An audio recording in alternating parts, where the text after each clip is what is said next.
Hello guys and welcome to the channel. Today I'm going to show you how you can turn on watermark on your photos in the Samsung Galaxy A14. So let's start, open the camera app, then go to the settings and look for the watermark. Oh sorry, I have to switch the camera to the back one. Okay, now the settings, tap on the watermark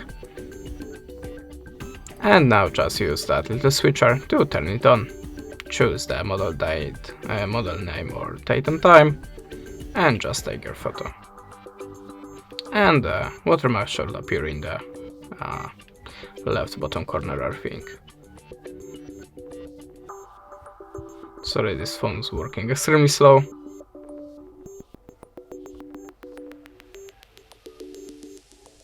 And how you can see there we have our watermark. That's it.